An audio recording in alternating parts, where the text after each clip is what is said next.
Hello, good afternoon to everyone joining us from, uh, and good morning to everyone joining us from the Gulf, the Middle East in large, and from the UK. Welcome to this webinar. I have the great pleasure to be moderating this webinar today. My name is Aisha Al-Sarihi, and I am a research fellow in the Middle East Institute here at the National University in Singapore. I'm delighted to be having a discussion today around this recently published book titled The Governance and Domestic Policymaking in Saudi Arabia. As you know, Saudi Arabia in 2016 launched Vision 2030 and the National Transformation Programs. And this book covers many aspects of the development that are taking place in Saudi Arabia, be it in the labor, defense, health, youth, energy, and the environment sectors. So I think a broad question that we will try to tackle today is where the kingdom is standing today in achieving the objectives of the Vision 2030 and whether it is in track on achieving the objectives of the vision since we are 6 years now down since its launch in 2016. To answer this question and more, I am very delighted to be joined today by the two editors of this book and two authors who have contributed to this book. Today, we have, first of all, we have Dr. Mark Thompson, who is a senior research fellow and the head of the socio-economic program at King Faisal Center for Research and Islamic Studies in Riyadh, who also has been previously an assistant professor at the Middle East Studies at the King Fahd University of Petroleum and Minerals. Dr. Mark, along with publishing this book, he actually published another 4 books, including the Saudi Arabia and the Path to the Political Change, National Dialogue and Civil Society, published in 2014. The other book is on the policymaking in the GCC, published in 2017. And another book published by the Cambridge University Press on the being young, male, and Saudi. And the last book is on the governance and domestic policy making, which we are going to have the discussion around today. We also have Dr. Neil Quillam, who is currently a director of the SRMG think tank and a managing director at Azure Strategy Consulting and associate fellow at the Chatham House Middle East and North Africa program. Dr. Neil research interest is in the areas of the energy policy, the geopolitics, the foreign affairs, with extensive knowledge and experience in the Middle East, North Africa, and in the MENA region generally. He also published many books, including this book and articles on the international relations, the political economies of Syria, Jordan, Iraq, and the GCC states. I'm also happy to welcome soon-to-be Dr. Jessica Ubaid, who is an independent consultant focusing on the energy transition. Jessica is a non-resident scholar at the Middle East Institute in Washington, D.C., and has a dual affiliation in the Energy and Economics program and in the Lebanon program. She is a fellow at the Lebanese Center for Policy Studies in Beirut. She is also serving as senior global advisor at Azure Strategy in London. Jessica has obtained, actually has published widely and regularly in in the area of the Middle East, Africa, and Europe, in the area of the energy transition. I'm also happy to welcome with us Dr. Hana Al-Mu'aybad, who is a qualitative researcher focusing in the area of disrupting understandings of education, work, youth, and gender in Saudi Arabia and the Gulf Cooperation Council. Dr. Hana is affiliated with several research institutes, including the King Faisal Center for Research and Islamic Studies in Riyadh. She is also currently an associate fellow at the Chatham House, as well as a visiting research fellow at the Middle East Center of the London School of Economics. She is currently also advising ZAD Culinary Academy in Al-Khobar in curriculum and strategy, and works on multiple initiatives for women development. Thank you to all of you for joining us today. And I really look forward to the discussion that we are going to have. Before we delve on the discussion, I just want to remind our audience that we do have a window for the questions after we have the discussion with the panelists. And if you have any question, please feel free to post them in the chat box, and we will be happy to take them. And if you have any specific question for any specific speaker, please feel free to specify the name of the speaker. With that, I would like to start the discussion today, and I will pose my questions first of all to both Mark and Neil.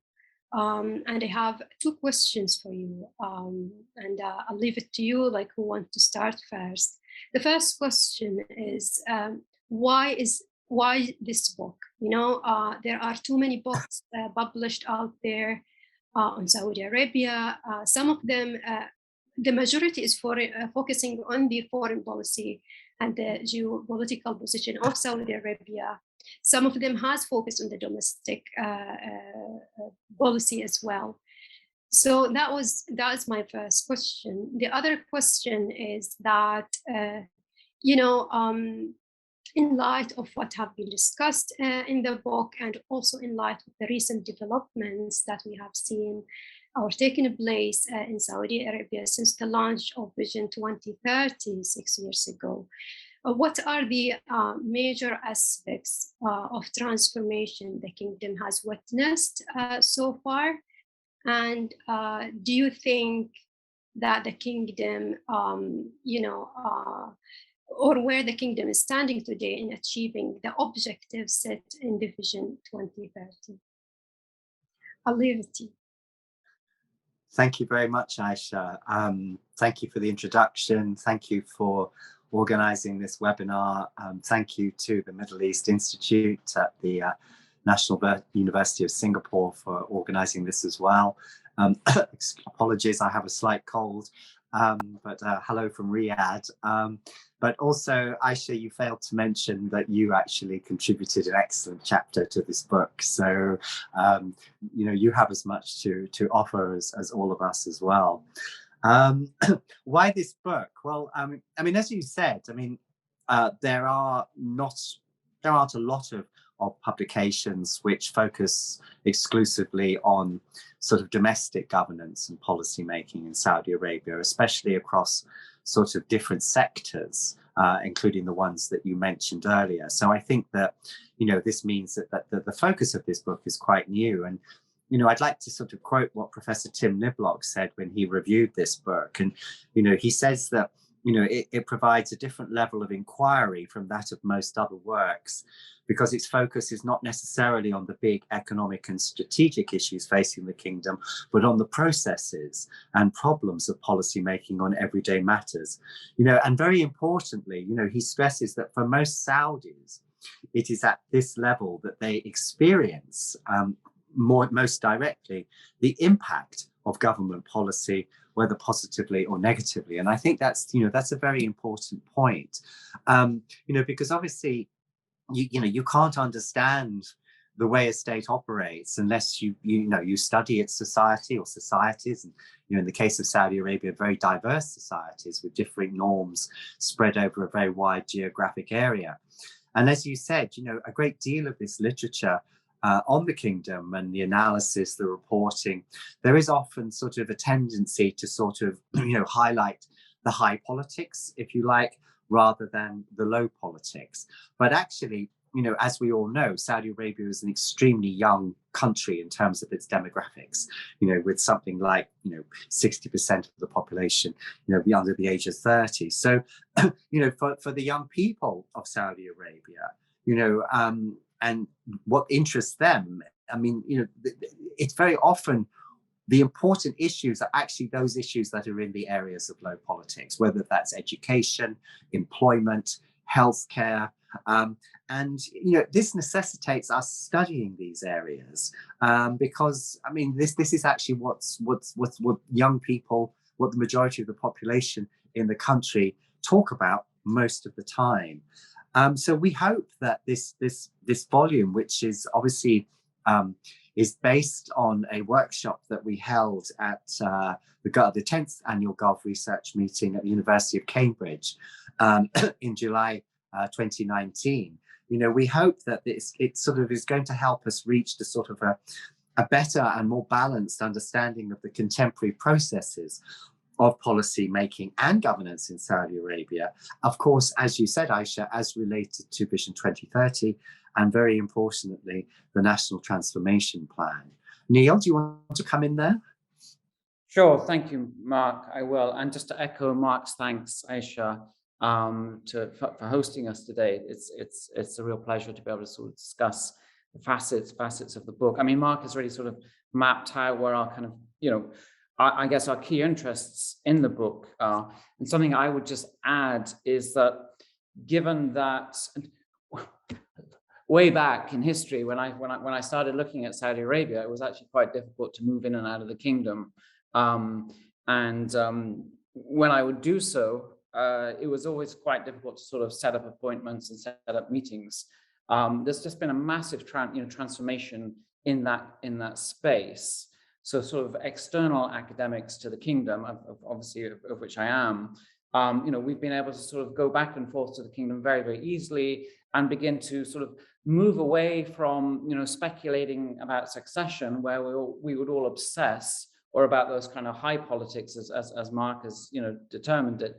And we can actually sort of now get there and look at the sort of the nitty gritty. We can lift up the bonnet on the car and say, this is how things work, or this is how things don't work, and just really better understand that. And I think that's, that's it's great fun sort of thinking about succession and what that is, but actually looking at how politics works at a very local level, or looking at how governance works in different sectors, allows us to really sort of much better understand how things function. So I think the book kind of sort of moves into that space, and something we've also tried to do as well, and myself being a sort of a Western-based academic, is sort of being this wonderful thing of being able to have people who are living and working in Saudi and having Saudis contribute to the book, and being very much a driver of that.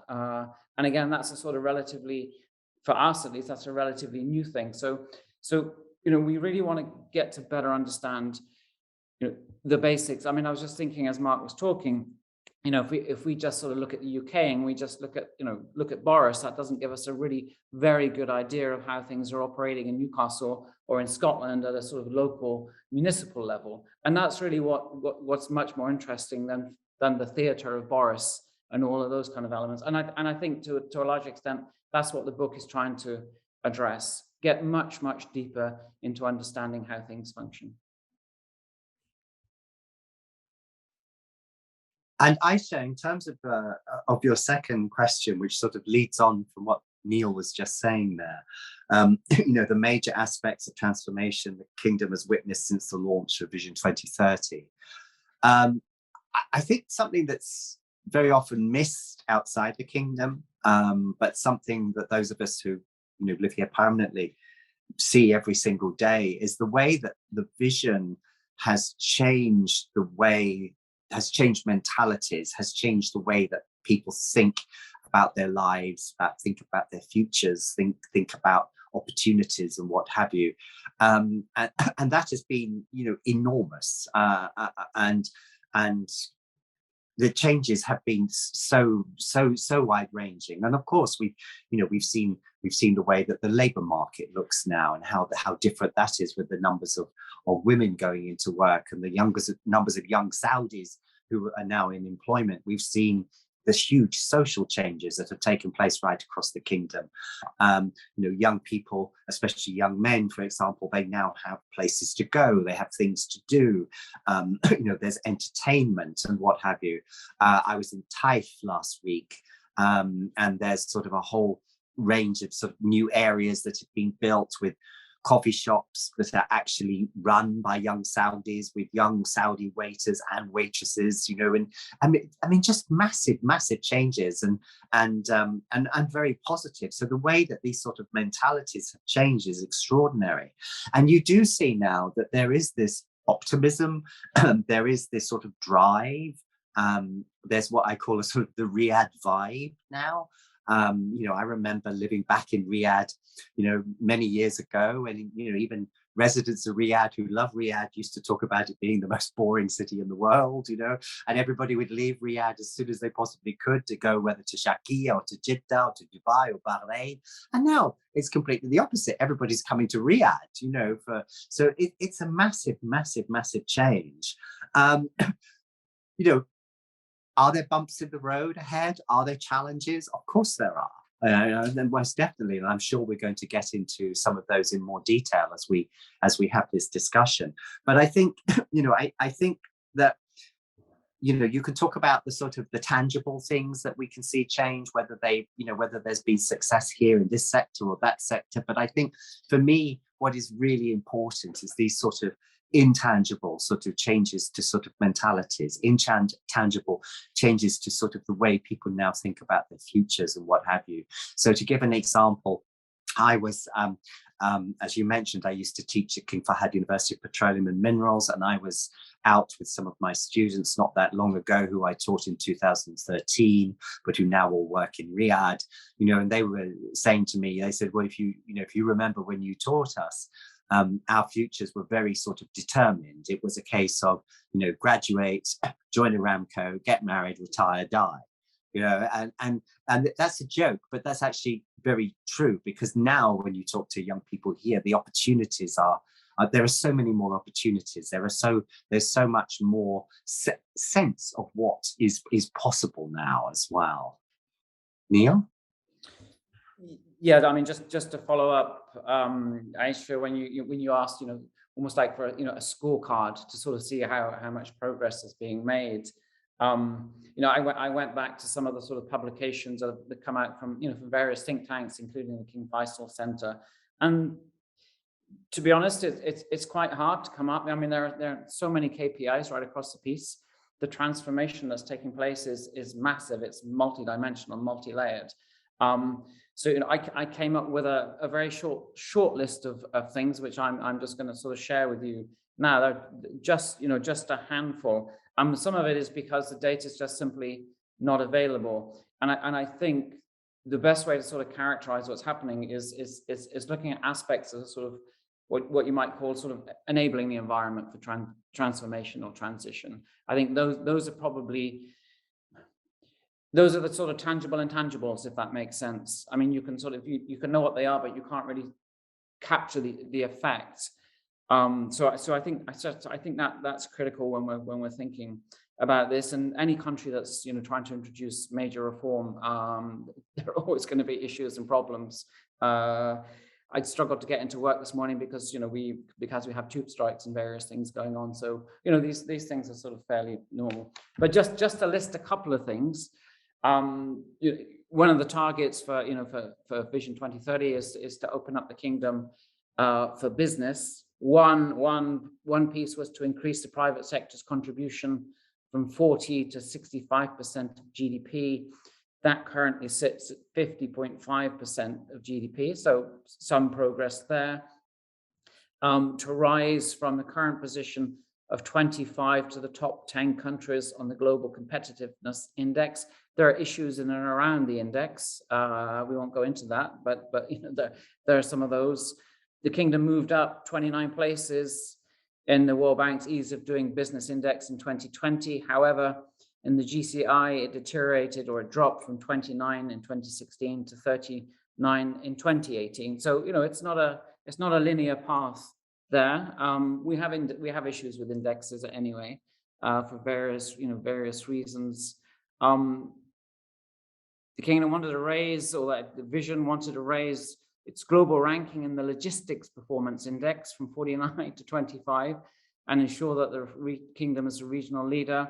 In 2018, it was ranked 55. So, you know, not necessarily doing so well, you know, in that area. I mean, I can sort of list those sort of things, but, you know, I'm not sure to what extent it's valuable just to simply have a scorecard and then we can come up with an overall kind of percentage. But there are just a couple of other things I would sort of allude to perhaps, and these are sort of, I would call the environmental changes. You know, in December 2018, the education minister, and this is something that Hannah will talk about more than me, you know, announced that philosophy and critical thinking would be added to the high school curriculum. That's obviously, you know, instrumental, and that's very important to bringing about sort of fundamental change. As Mark's alluded to, I mean, you know, cinemas have returned. The plan is to have 600 cinemas. That's obviously contributing to the economy by 2023. I'm not going to bore you with any more of these things, but just finally, you know, the government introduced new bankruptcy laws. Those were very welcomed. It's instituted a program of privatization, and, you know, has effectively announced the launch of commercial courts. I mean, this is a whole, as I see it, it's a sort of wholesale transformation and change, and that's going to be long, probably difficult, bumpy, as Mark would say, but it seems to be moving in the right direction. And I think some decisions have been made that this is the direction of travel, and whatever the pace, whatever the speed, I think it's moving in that one direction. Thank you. I think what we also have to remember, and I think it's very important, is that this transition is ongoing, and, you know, sometimes it's not always easy to sort of draw definitive conclusions at the moment because of that, because things, you know, because of the fluidity of the situation. Maybe in 10 years, 15 years or something, we can look back and we'll be able to do that. But, you know, we can't put things into nice, neat little boxes at the moment as much as we might like to, because there is actually an ongoing transition. And I think that's important to note. Aisha? Thank you very much, Mark and Neil, for enlightening us about the importance of low politics versus the high politics, and that we need to really dig deep and understand what is going on the ground. And my take from what you have said, actually, that the Kingdom is progressing in, you know, achieving the objectives, and as Mark, you said, the transformation is ongoing. And with that also, now I would like, you know, and also, like we mentioned, that it is multidimensional, and, you know, renewable energy and the decarbonization has been also made an integral part of the Vision 2030. Most recently, Saudi Arabia announced that it will commit to a net zero target by 2060, and also have announced that it will achieve 50% or will generate 50% of electricity from renewable resources by 2030. We have Jessica Abed, who actually wrote a chapter on, and Jessica, I read your chapter, and you painted out the governance and the domestic policy making of the renewable energy sector in the Kingdom very nicely. I would like to give you the floor now to, you know, expand more on what the Kingdom has done so far in the renewable energy sector. Thank you, Aisha.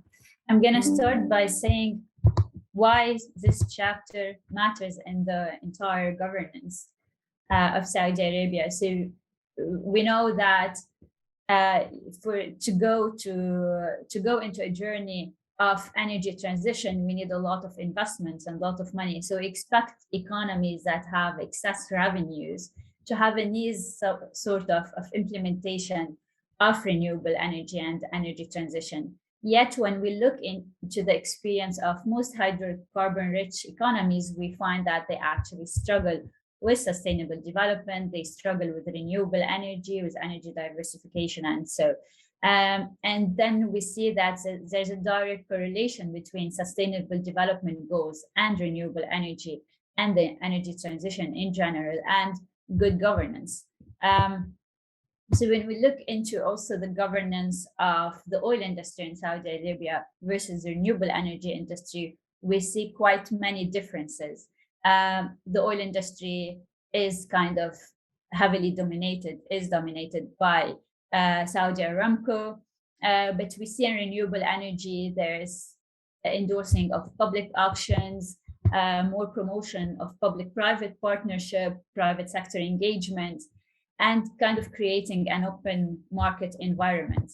Yet this doesn't say that this is it, the governance is there, there are challenges ahead, but we see divergence between the two industries. And then, so to get into why it matters to go into economic and energy diversification for somewhere like Saudi Arabia that sits on the throne of oil. So the need for economic diversification, I think, is obvious because the Saudi economy is heavily reliant on oil exports, which means it's also dependent on the fluctuations and volatility of oil prices and the oil market. And when we look into the power sector, we see the obvious need for energy diversification, and that is to free the growing need for fuel for domestic use for export. So when we look into the electricity consumption, it has been increasing at a non-sustainable, significant rate. That's driven by the growth in population, climate change, and temperature, which is increasing the need for cooling demand, for air conditioner, and therefore cooling demand. And there are the fossil fuel and electricity subsidies, which are leading to wasteful consumption. And so this is increasing at a very high rate, the electricity consumption. If we look into the data between the year 2005 and 2016, the electricity demand was growing at 6% on average annually. This has dropped past 2017, and we're seeing a growth of 1.5 to 2%. So there has been a massive shift and energy efficiency measures, especially in air conditioners and in cooling. But there's still so much need to freeze this oil, especially also when we look into the energy mix, that there's a heavy reliance on gas, growing reliance on gas. And the investments for gas infrastructure and for gas production are massive. And so the need for renewable energy is also very obvious. And there's a significant renewable energy potential. The geographic location of Saudi Arabia gives it a huge reserves of renewable and non-renewable resources. It has tremendous petroleum reserves, but it also has high solar and wind energy potential. And now we get to the governance bit. There has been a lot of action in the renewable energy sphere, yet we've seen inconsistent renewable energy plans. So there has been many updates on the renewable energy targets, the latest being what you mentioned, 50% of power generation from renewable energy. Renewable energy procurement trends have encouraged, in a way, auctions and private sector participation by being tender. But there's also still a high risk that this is going to be dominated by a small number of players. We fear about competition between the oil industry and the renewable energy market. But here I also have to highlight that from the time I started writing this chapter until the last edit, when it was published, there has been massive actions in the renewable energy sphere, which is a nightmare from an author side, because you kind of have to rewrite your chapter within a few days. But it's also great for Saudi Arabia. In that period of time, I think it was in March and April last year, we've seen the award. So I started from a point that there have been massive delays in renewable energy award. And then a year later, we get to a point where there have been massive awards of renewable energy projects through REBDO 2, REBDO 3 announcement. Sudair, as being one of the largest PV farms in the world, 1.5 gigawatt was also awarded. We've seen a decentralized renewable energy law. Although it has some challenges, it might need amendment in terms of size, but we've seen more promotion. We're seeing more promotion of decentralized renewable energy. So a lot of action has happened last year and is still happening now, despite the fact that oil prices are high. So also when we look into other economies, hydrocarbon-rich economies, when oil prices are high, they have massive revenues to invest in renewable energy. However, the political will drops because they also have all these revenues from oil. It feels like oil is going to last forever. So that's the case for Russia and some other countries. But in Saudi Arabia, we're witnessing that despite the fact that oils are in the 3 digits, we're still seeing political determination for renewable energy. So that doesn't mean that it's going to be clear skies and sunny road ahead. There are so many challenges to overcome, Saudi Arabia and other countries, of course, but we're seeing more emphasis on renewable energy portfolio. Okay, thank you very much, Jessica. I'll come back to you. And regarding the challenges ahead, I think it would be good also to expand on that further, especially as you mentioned, there is the progress and there is the political will is at least is there at the moment, and there is a diversity between. It is not necessarily dominated by the oil industry at the moment, but there is a diversity of the entities involved. So I'll come back to you later, but now I would like to move to Hannah. Hannah, yes. So Hannah, you in your chapter, you tackled and you spoke directly about the largest segment of the society in Saudi Arabia, the youth, who are accounting for more than 60% of the population, and among whom, like the unemployment rate is around 27%. So the Saudi Vision 2030 acknowledged that the importance of the young Saudis in being involved in the economic transformation, and the importance of empowering them so we can also enhance the economic productivity in the kingdom. And in your chapter, you focused on the role of the vocational education and training, and the division has put a target to increase the enrollment of young Saudi in vocational education and training 9-fold by 2020. Now we are in 2022. And yes, I realized, like, you also spoke and have done interviews with the youth in the kingdom. So I would like to ask you if you can please enlighten us on what the kingdom has done so far to improve the environment for the vocational education and training. And then if you can also shed a light on what the young people have said to you when you interviewed them. Thank you so much. And thank you so much for organizing this, and to Neil and Mark for making the book happen. It's been quite some time since I did that research and since I did those interviews. And actually it was very early days of the vision when I conducted the interview. So not a lot of the students at the time had really talked about the vision. It sometimes was discussed, especially when I was speaking to the older students who were already in vocational training.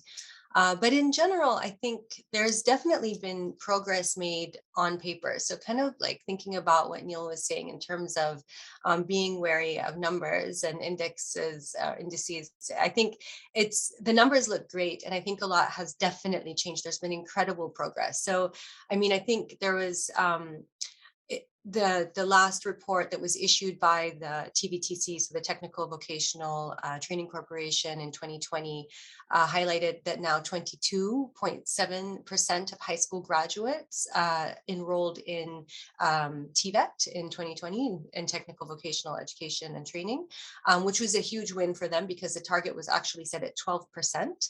And there still is a high attrition rate. There always has been, but it looks like it's quite a bit lower. So at some point when I was writing about this in 2018, 19, it was up to 65%, but there wasn't really official numbers. It has been reported that the attrition rate was only 14.9% this in 2020.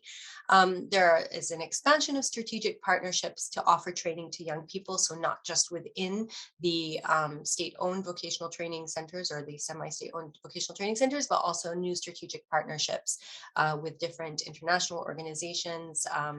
And then across the different types of TVET training certification program, including language courses, you had 50,000 graduate in 2020, and you had 263,288 enrolled in the institutes. And you had quite a few new students enrolling as well, which was quite different from when I did the research again. The target really was to increase it kind of from a very low rate to a higher one.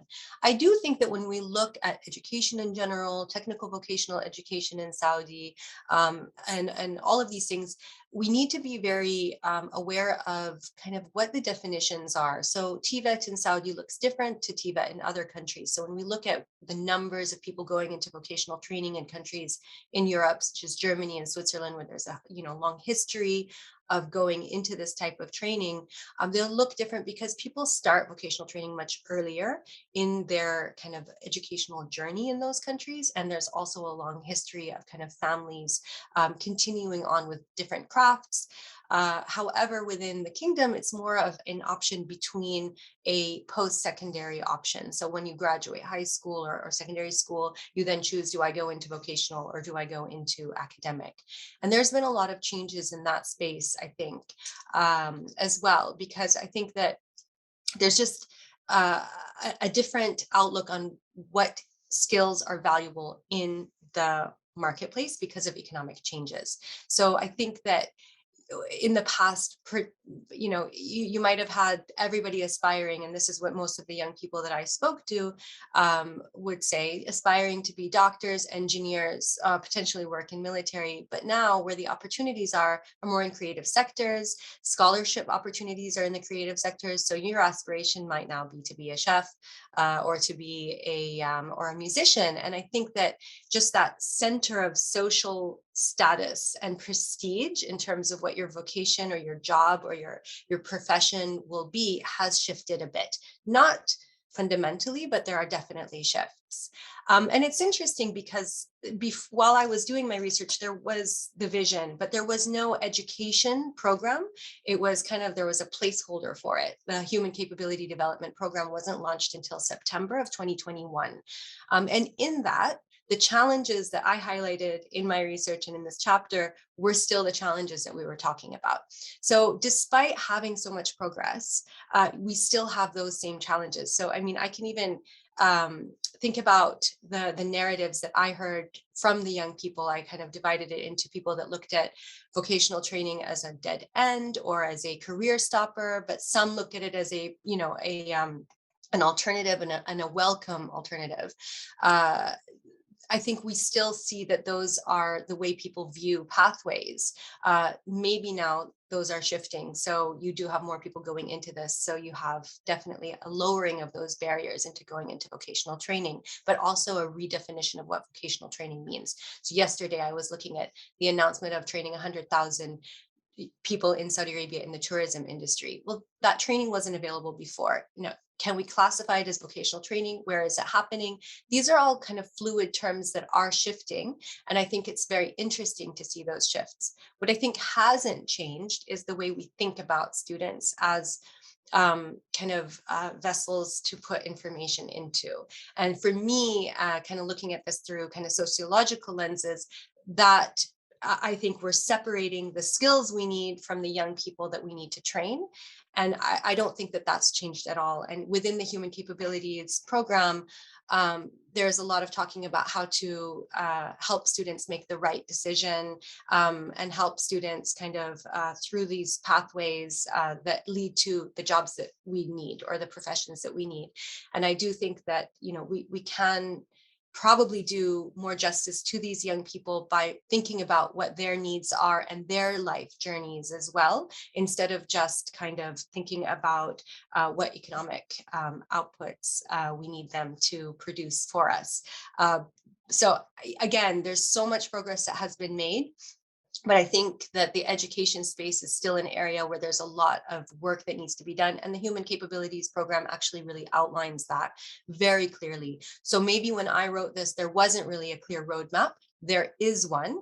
It's much kind of more specific in terms of how and who, how we're going to do these things and who is responsible. So from a governance perspective, really divvying up the responsibility of education development between Ministry of Education, the Technical Vocational Training Corporation, as well as ETEC, which is the evaluation commission that looks at the quality of education. So there's been a clearer kind of approach to doing this and lots of changes. But I still think that there's a lot that needs to be done in terms of thinking about what the students need. Wonderful. Thank you very much, Hannah. I'll come back to you also at the end. Also, it's always like important when we talk about challenges, we also talk about the solutions. So I would really like to hear from you about what are the solutions and what the improvements that can be introduced later on. Now the floor is open for the questions from the audience. But since I don't have any questions at the moment, I'm going to build up on what Mark said on the joke that one of your students has said that I graduate, go to Aramco, have a family, and that's it. I think here that is really interesting because it speaks directly to the state-society relation, where the young people have expectation from the government to provide us with the job and then also with the housing and so on and so forth. I would like to pose the question to you on, do you think that the implementation of the Saudi Vision 2030 have made a departure from this conventional social contract of an economy, and what are the implications on the expectations of the young Saudis? Thank you, Aisha. I mean, I don't think it was just Vision 2030. I mean, I think you have to go back before that. I mean, I think what happened in 2014 when the oil price crashed, and that had sort of a huge impact on the labour market and had a huge impact on life in the kingdom. And in some ways that, you know, the vision was also a response to what sort of happened with that. And I think there were other factors as well. The fact that you have an increasingly, well-educated population, the 2009 sort of social media explosion as well. So I think if you sort of, it was sort of all of those sort of converged together, if you like.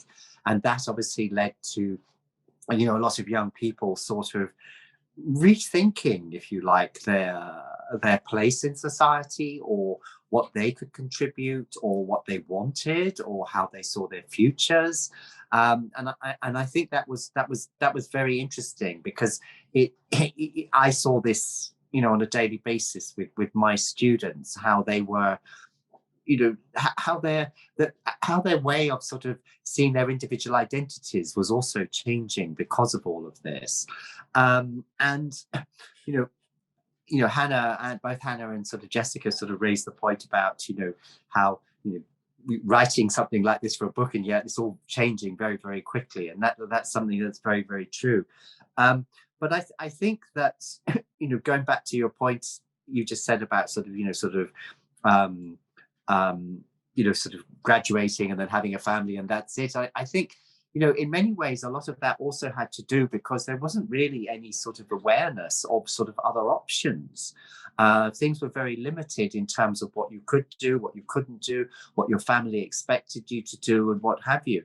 And I think that suddenly, you know, there became sort of an awareness across, you know, amongst lots of younger Saudis that there are other options, that there are other possibilities, that they don't just have to sort of follow those sort of well-trodden tracks. And that, you know, that happened very, very, very quickly. I remember when I was at KFUPM, you know, my students, who were mainly engineering students and some business students, although there's a lot of business students now, but in those days, sort of just after the vision, they were a minority. But, you know, suddenly when the consultancy jobs happened for the very first time, and, you know, students coming to me and wondering whether they could apply for jobs with some of the big consultancy firms in Riyadh, even though they were engineering students, which actually happened, and they did do that. So, you know, and that was all very, very, very new. And these opportunities sort of came, it seemed almost from nowhere. So I think there was, you know, you also have to be aware of sort of the awareness of what was possible, and the awareness of actually what's available. And that's constituted a really big change too.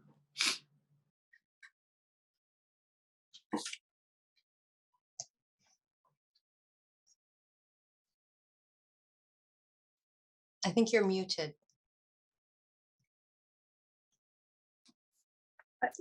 Thank you, Hannah. So thank you very much, Mark. I also would like to open the floor to Neil, if you would like to, or Hannah or Jessica, if you would like to comment.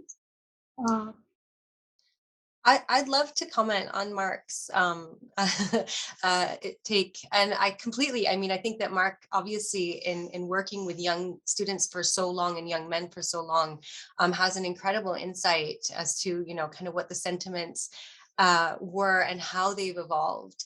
I will say that I think that kind of that narrative of, you know, getting your engineering degree, working in Aramco, and then having kids and dying is actually not that far off from what a lot of young people actually want to do. And for both young men and young women, I think there's these traditional kind of pathways. And I think that pushing too hard against what these kind of family values are, and I know that Mark agrees with me, we've had these conversations before, but I think that pushing up against them is a little bit also, it might be discounting what they want. So we definitely want to create those opportunities. And I think in terms of what solutions are, is thinking about those flexible pathways of being able to make these choices. And I think that is so much more available to young people. So having this kind of traditional pathway where you want to follow it is comforting for a lot of people, is easier for a lot of people. And I don't think a lot of people want to push against some of those expectations, but I do think that they do want space to make more choice. So that you might be expected to go to university, but what you choose to study in university now is a little bit more flexible because society views those choices slightly differently, because now there's more opportunities in the labor market in other areas. I think the same thing with marriage. You do want to get married, but maybe not right away, or maybe on your own timeline, and maybe to somebody that your family wasn't necessarily happy with. And so those choices, again, potentially now this opportunity to meet more people in the workplace is changing. And so you're going to have more of these kind of non-traditional approaches to meeting people, getting married. And I think that there's probably going to be more of a struggle in those types of social areas, very, very social areas, and less against the ones that are related to education and work. And I think despite that, because of the way everything is shifting, there's going to be more choice. And that's ideally what you would like for young people. No, absolutely. I mean, I think that whole point about choice and opportunities is so very, very important. Choices and opportunities that just really weren't there before, or because people actually didn't even have awareness of those choices and opportunities. I mean, Hannah and I have, worked and are working on a lot of projects related to this. And one of the issues that we've both talked about frequently and are talking about now with various projects we're working on, is the fact that the lack of career education, for example, the lack of actually educating young people as to what is available, what is possible, and what sectors now exist because of the vision that didn't exist. I mean, Hannah's obviously just mentioned about the tourism and what have you, and indeed the sectors that don't exist now but are going to exist in the future. So it's not just about educating people or educating young Saudis to go into jobs that exist now, but educating young Saudis to go into those jobs that will exist, in the decades to come, which I also think is very important. Aisha? Well, thank you very much, Mark and Hannah. I can see that the questions from the audience are coming in. We have one question from Hatun Al-Fasi. Thanks for joining us. Hatun question is asking the panelists, all the speakers, on how the good governance rules were implemented in the policies of the vision.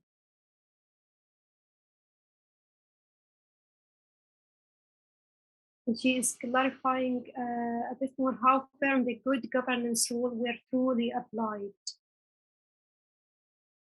I think her question is about, are we seeing a good governance in the kingdom? Anyone would like to come in? I can come in. So when governance is a broad term, and it has different meanings, and it hasn't been clearly defined, but I can answer that for the energy sector. So that looks into how we're doing the procurement, how we're doing regulations that are in place, actions plans, role of institutes, and all of that. And we're seeing an improved governance in this regard in the renewable energy sphere. So we're seeing more regulations. We have the regulation for distributed renewable energy. I was going to address the other regulations needed in the challenges ahead, that we need a solid renewable energy law. And so in the procurements, it's open tenders and auctioning, which companies can apply for pre-qualification and submit a bid and an offer to actually get the project.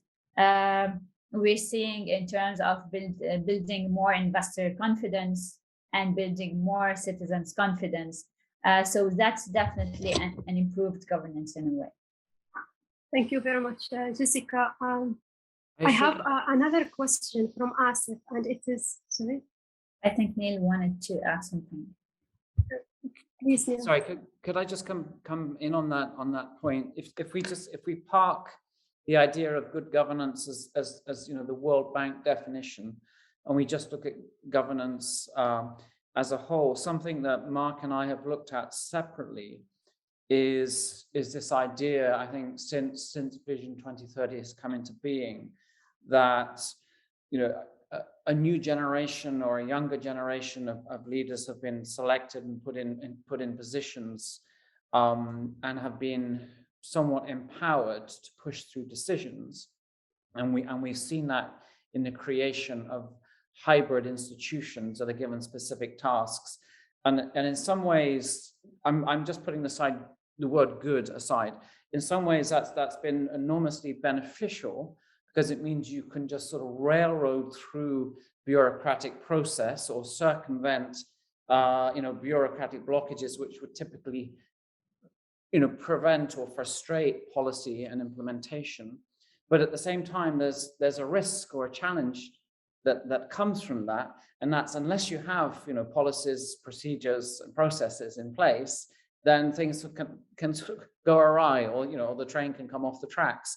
And I would say in a number of situations, we can see where bureaucratic processes have been pushed aside because there needs to be quick implementation and progress. But the challenges lay ahead, basically. You know, if decision making rests, and I'm talking within institutions, if it rests in the hands of a few that can simply just kind of, you know, bypass some bureaucracy, then it risks, if either they leave that position or they make bad decisions, you know, there are no kind of mechanisms to rectify it. So again, let's leave good governance aside, but this is how I would say some of the governance challenges are kind of emerging. Can I add to that a little Thank bit? you very much. Yeah, please, Hannah. So I think another thing to maybe think about as well is just, again, I think there is that speed of change, and therefore you do have people being held accountable to deliver quickly. And that wasn't necessarily happening in the past. You had very stagnant institutions in the past that might not be delivering anything. And so with the accountability, which is part of good governance, you do have kind of basically this evaluation of whether or not the right people are in the right positions. And so you have change happening in these places. And sometimes it needs to happen yesterday, which makes it difficult to do it well, as Neil was saying. But I do think that that's a really kind of a different way of doing things, is having the accountability. And one other thing is, I know that it might not work as well as it needs to yet, but there are these policies, and I can't remember exactly what it's called, but within the vision realization programs, there's one that is supposed to be a pan vision, kind of realization monitoring approach. So within every ministry, there is an entity that is responsible for making sure that there's collaboration with other entities that are working on these things. So there's these other kind of committees that are formed. For the Ministry of Tourism, for instance, you have the Tourism Council, and there are representatives for all of the ministries on that council, and they are supposed to, anything that is a little bit beyond what one minister should be making a decision on gets escalated to the council and discussed amongst the ministries. So again, I do think that this is an interesting development from what's happened in the past. So maybe slightly less silos and more discussions happening across the different ministries. Yes, definitely. And you also have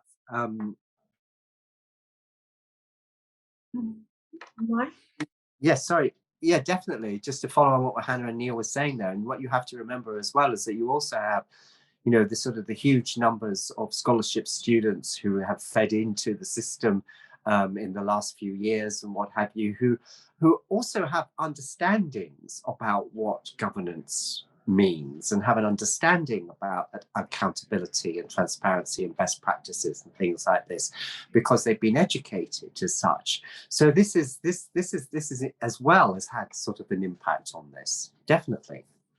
Thank you very much, Mark. And also on your point where the students, like the young, are now educated, and then also the vision actually book the education as an integral part. And we have seen that there are many scholarships that have been, offered for the Saudi citizens to go and study abroad. I do have a question on this from Asif, who is actually asking a question and pointing out the question to Hannah in terms of retaining the local talent. What steps have been taken by Saudi Arabia in terms of making the social life of the professionals attractive and livable as per the Western world? Okay, so interesting question. I think from a social point of view and what's being done to attract people, social transformation has been massive. It's the one area you cannot actually argue with in terms of opportunities to have fun. We have almost a ministry of fun. You have the Entertainment Commission doing so much and offering actually, especially if you're talking about professionals, people, all sorts of different opportunities to go to concerts, to go to the cinema, to attend festivals, to attend, all sorts of different types of festivals. So if you're not into the music, it could be a food festival, it could be a cultural festival. You have this explosion of culture and creativity that is happening, galleries, all of that. So there might be a higher price point for some people, but even without that higher price point, there are other opportunities. So I think a lot is being done in terms of entertainment and fun and what to do to attract people if they want to experience the Western kind of thing that they might have enjoyed if they were away on scholarship. But I also think that there's a lot of other things that are being done. I mean, from an economic point of view, I think that there's still a lot of unemployment. There are still struggles to get everybody working in jobs that they want, in jobs that they feel like they're, giving, that are meaningful to them.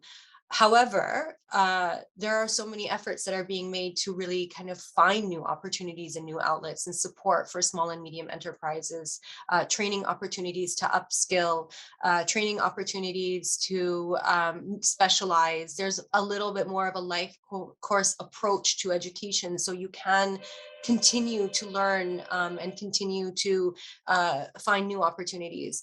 I don't think that we have the same crisis that other countries do in terms of a brain drain and people not going back. Actually, I feel like there are so many opportunities now, especially for people who go abroad, that they want to come back and be part of the change and the transformation.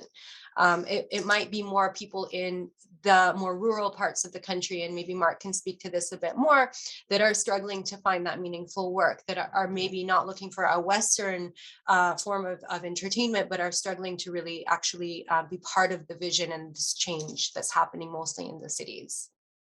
Thank you very much, Hannah. Mark, would you like to come in, since Yes. are working closely with young Saudis, so I would like to hear from you. Yes, no, following on from what Hannah said there, yeah, we obviously have seen, I spend a lot of time in the sort of the regions of the kingdom, as you probably know, and it is very different from what you see happening in the sort of the main centres. But then I think we also have to make the point that there's Riyadh and then there's Riyadh. There are very different types of there are different parts of the city with very different sort of atmospheres as well. And of course, we have seen sort of a lot of internal migration from the provinces into the main cities, in particular Riyadh, because of it's perceived that sort of the majority of opportunities are here. So in the past, if you took a taxi in Riyadh or a Kareem or an Uber, for example, more likely than not, your driver would be from Riyadh or from areas near Riyadh, if you like, such as Qasim, for example, or Al-Hajj. But nowadays, 90% of the people you talk to in a Kareem driver are from Najran or Abha or Ara or Jawf or Tabuk or what have you. So, and young people obviously as well. So that is a sort of a big change there. But you do see, you obviously see in the news and in the media, in terms of the sort of the entertainment side of the vision that's highlighted, you see those sort of big, high profile, big ticket events, such as Mideast Beast or Riyadh Boulevard or what have you. But actually, there are lots of sort of smaller things that happen in the regions, a lot of sort of local festivals. I was at a couple in Jizan province not recently, that are sort of maybe more sort of based on sort of local interests or local heritage, or as Hannah has pointed out, sort of based on local food, cuisine and things like this. But they are actually very inclusive, which I think is very interesting and reflect, sort of the priorities of the inhabitants of that particular area. So, you don't see, that doesn't get much attention.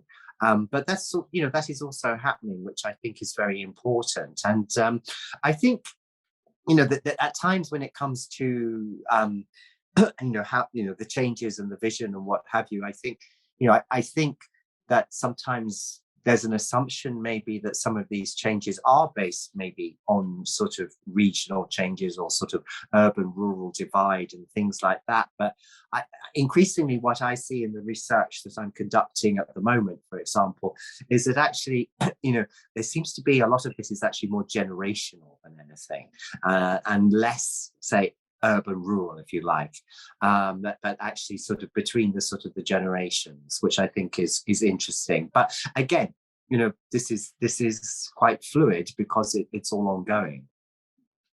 Thank you very much, Mark. I do have a follow-up question on that, is on the access to but I'm gonna ask this later because it's fair to go to the audience questions. But I do have a question. I would pose it later if we have time, between using the local talent versus the access to the international consultancy companies.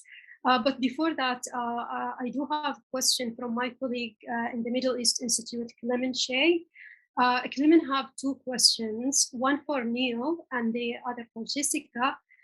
For Neil, the question is, UAE and Saudi Arabia are economic frenemies. What is your thought in this statement? And he's also saying qualitatively, could you expand on how much more Riyadh needs to do to catch up with Abu Dhabi, especially in light of the UAE latest legal reforms?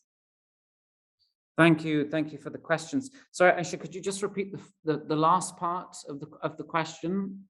The last part, yeah. So how can Riyadh catch up with Abu Dhabi, especially in light of the latest legal reforms in the UAE?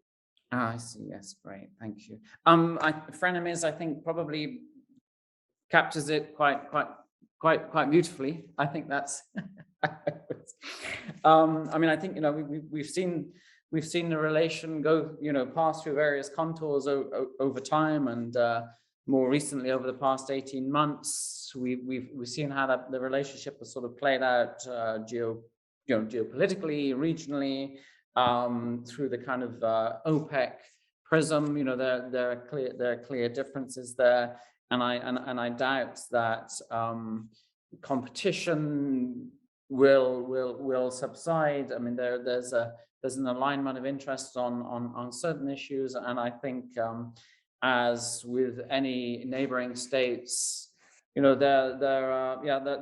are points of commonality and shared interest, and there are points of contention, and I don't see why that would change. I mean, the UAE in a way has had sort of managed to steal ahead of Saudi Arabia. I would say it's probably got a good, if not more, sort of 20 years. So Saudi is really trying to catch up. But as we've sort of said throughout this conversation, I mean, it really is moving at speed and at pace. And this sort of declaration that large companies or corporates are going to have to set up their regional headquarters in Riyadh was really a sort of, I guess, a red flag to Abu Dhabi and the Emirates, and from what I see, quite a large number of companies are in the process of making that shift and making that decision. And in my own conversation with some fairly large, very large, I should say, businesses, they've now sort of changed their position on the kingdom, in terms of it was always seen in the past as a hardship posting, whereas now it's not seen that as at all, sort of alluding to some of the developments that Hannah had mentioned. I liked her characterization of the Ministry of Fun. I thought that was really interesting. And I think Riyadh or Saudi is seen as a very different proposition. What can Riyadh do? I mean, I think it's or what can the kingdom do? I think it's just more of the same. I think it's just making that business environment, enabling the business environment, making it much more cooperative and friendly. I mean, I think the UAE, Dubai especially, will always be a few years ahead. Will always try to leverage its kind of unique position as the entrepot, in the region. But it knows the big neighbor next door is really kind of is catching up. And that's not going to change.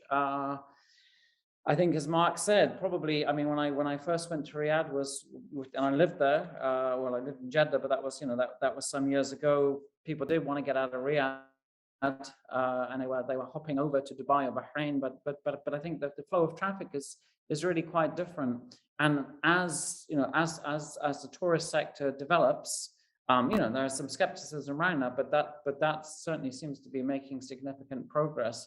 I mean, I think the kingdom's going to be a massive draw, and the smaller states and the region are going to really have to sort of keep finding their USP and leveraging that to the best of their ability. So I don't see any major change coming along, but I do see Saudi as the big neighbor, just kind of catching up. It was it was a good 20 years behind, but it's really moving at pace at the moment. Thank you very much, Mark. Neil, sorry. I agree with you. Being in the Gulf, I think the amount of the flow for the people between Saudi and Dubai is really changing at the moment. And as Mark said, like that is because people want to stay in Riyadh now. So with that, on the same note, on the competition note, the question now is for you, Jessica, and it's also from Clement Shane. Clement asked, do you also see a competition between Saudi Arabia and the UAE in the domain of the clean energy transition and the renewables, knowing that the UAE is hosting the COP28 next year? That's one good competition to have in the region to start with. So we see actually common trends between the UAE and Saudi Arabia in the renewable energy sphere, starting with the mega projects, the scale of the projects. So we see Sudair in Saudi Arabia, 1.5 gigawatts, and Al Dhafra 2 gigawatts in the UAE solar sites, the largest single sites of solar systems. There are these common trends in the size of the projects, and they have common trends in championing renewable energy giants. So we see Aqua Power in the renewable energy sphere that's backed by PIF and other Saudis. Investors in Saudi Arabia that has now a portfolio in a dozen countries. We see the same with Masdar in the UAE, building these renewable energy champions.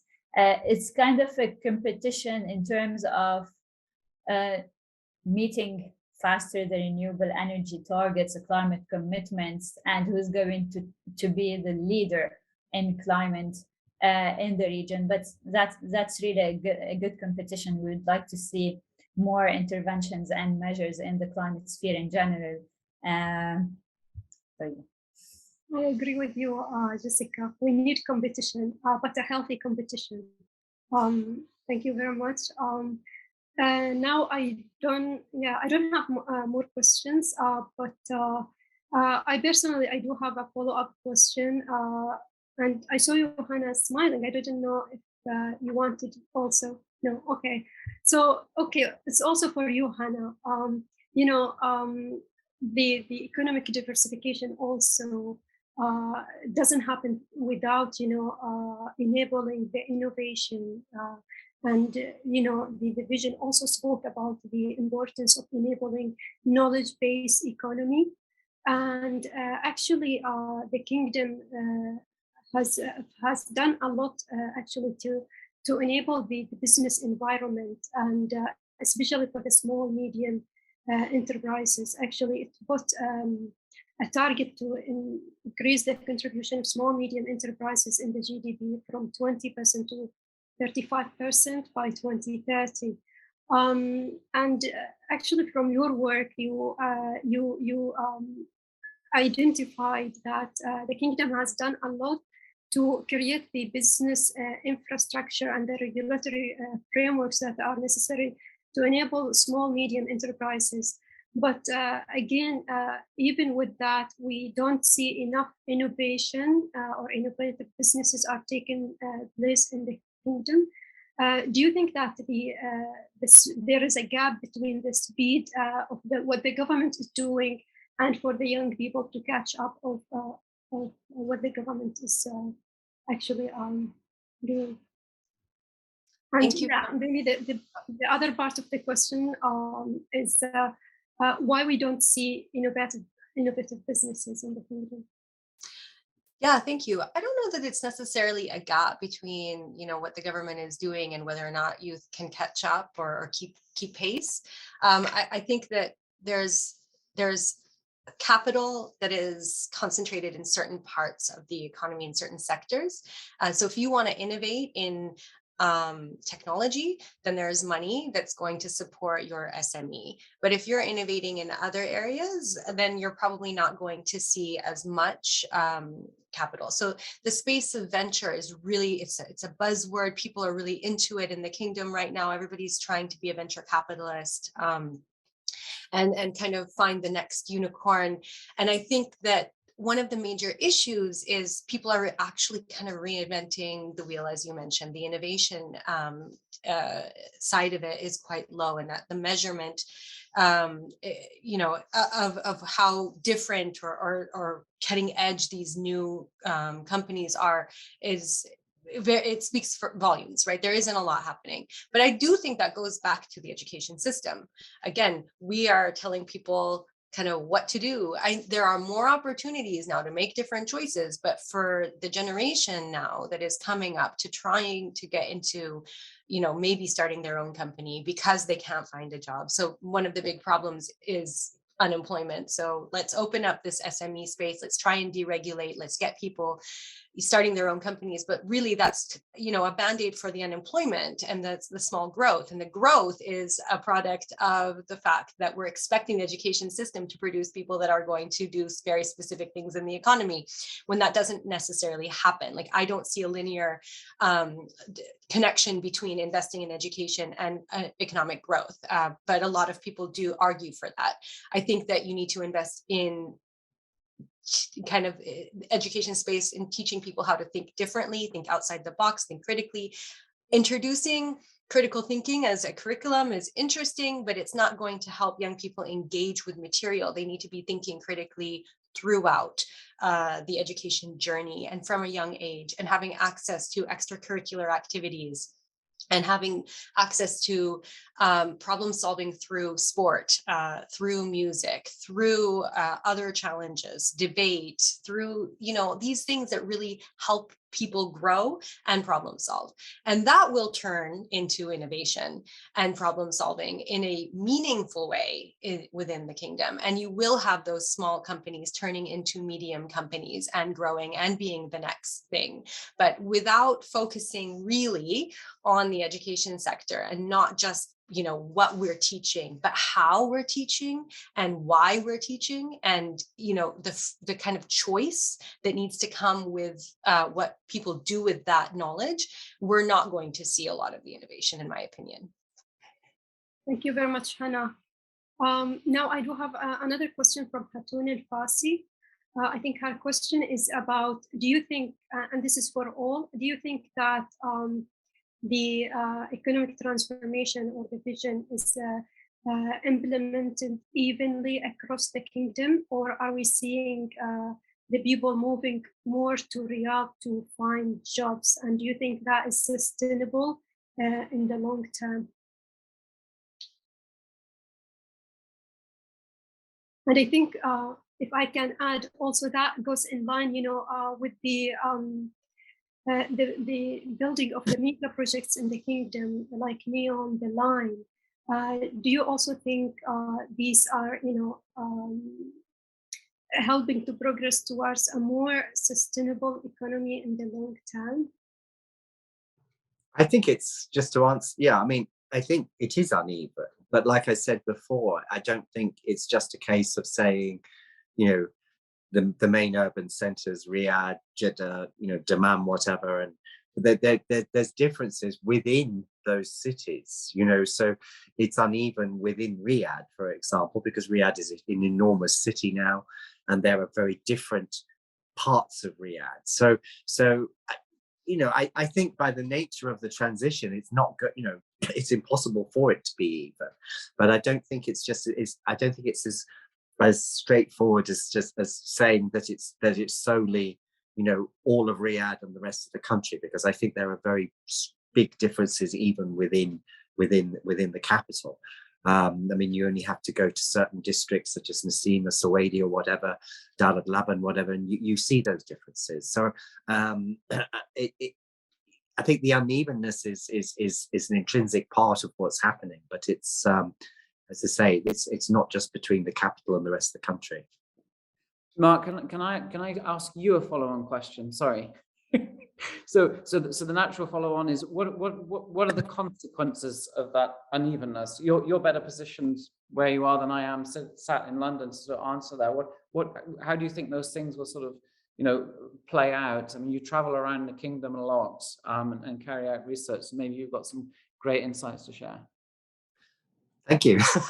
I think that the consequences obviously are, if there's perceptions amongst certain communities that they don't have access to as many opportunities, shall we say, because of where they're from, because of their particular background, depending on their constituency. I think that there is an issue there, and there obviously is an issue if people feel that they are, they're forced to maybe migrate into one of the main urban centres because maybe of lack of employment opportunities or particular type of employment opportunities, depending on where they come from in the kingdom, and something that they might not necessarily want to do that, and therefore, say they come to Riyadh, for example, because they have to, because they want the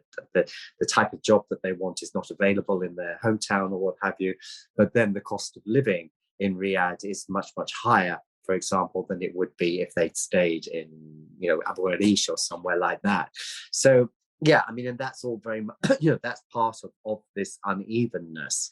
And in the past, it would be very unusual to hear of people moving from Jeddah, for example, to Riyadh, or people moving from jobs in the oil industry or the petrochemical industry in the Eastern Province coming to Riyadh to find work.